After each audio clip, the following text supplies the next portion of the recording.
Cada vez que se hace una crítica al Poder Judicial, se habla de independencia judicial y de autonomía, como si estos conceptos fueran valores en sí mismos, como si fueran conceptos etéreos y no garantías instrumentales para la justicia.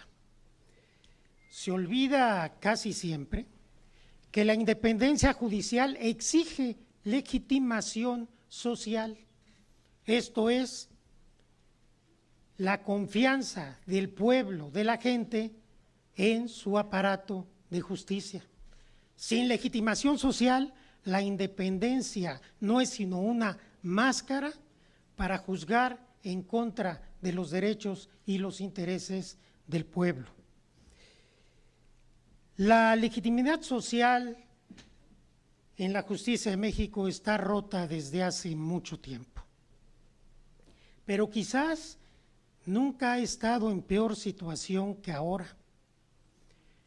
Si preguntamos a la gente, que lo hicimos en los diálogos por la transformación, 6 meses intensos, más de 400 foros, la gente te dice que tenemos una justicia elitista, una justicia que privilegia a los que tienen frente a los que no tienen, que maltrata a las mujeres, que castiga la pobreza y no la delincuencia, y que no tiene legitimación social.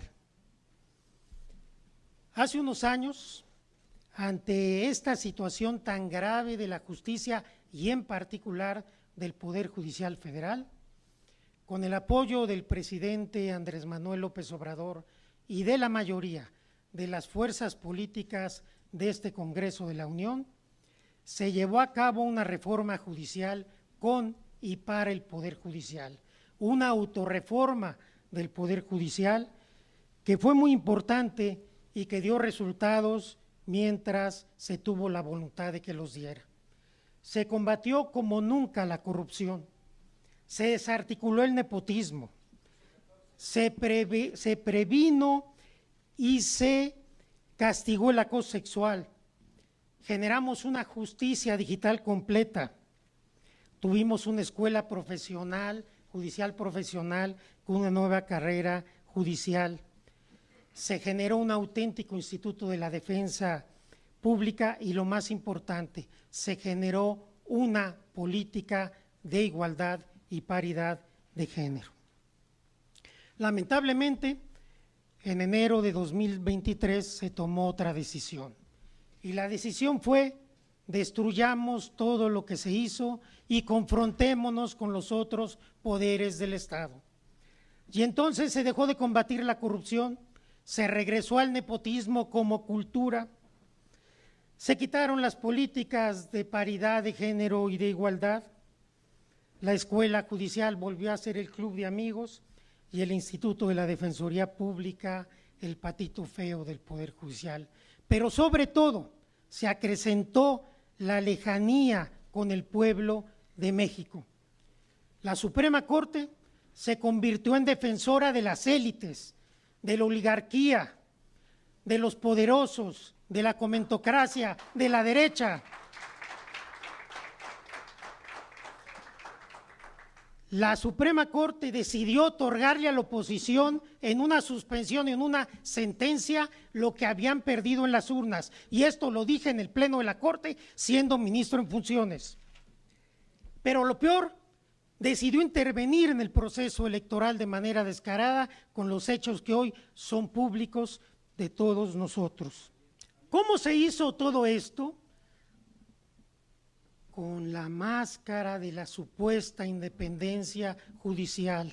Somos independientes y podemos hacer lo que queramos y no tenemos que darle explicaciones a nadie. Pero olvidaron que el pueblo no es tonto. Y el pasado 2 de junio el pueblo mandó un mensaje contundente de que se requiere una profunda reforma judicial y que requerimos una justicia diferente. Casi 36 millones de votos le dijeron a los ministros y a las ministras: no más injusticia, ya basta. Queremos un poder judicial sensible, cercano a la gente, con humanismo y, fundamentalmente, un poder judicial más democrático. Tenemos hoy un claro mandato popular que no podemos traicionar. Más de 35 millones de mexicanos y mexicanas, casi 36 millones de votos, votaron por el Plan C y porque las mexicanas y mexicanos elijamos a nuestros jueces y juezas en las urnas mediante el voto popular. La justicia no es un privilegio, la justicia es un derecho. Devolvamos la justicia a quien le pertenece, al pueblo de México, para que por fin sea una realidad la máxima de todos los derechos para todas las personas. Muchas gracias. Muchas gracias, ministro.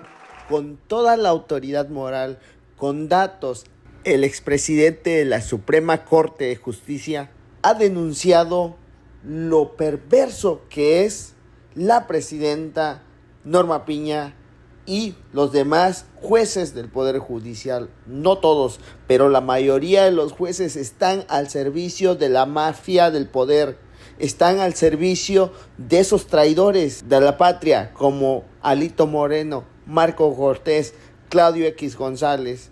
Todos esos jueces que ahora se oponen a la reforma al Poder Judicial, se oponen al mandato del pueblo, que este 2 de junio votó por el Plan C. El pueblo quiere que se reforme el Poder Judicial, que se elijan los ministros, los jueces, mediante el voto popular, y eso se va a hacer.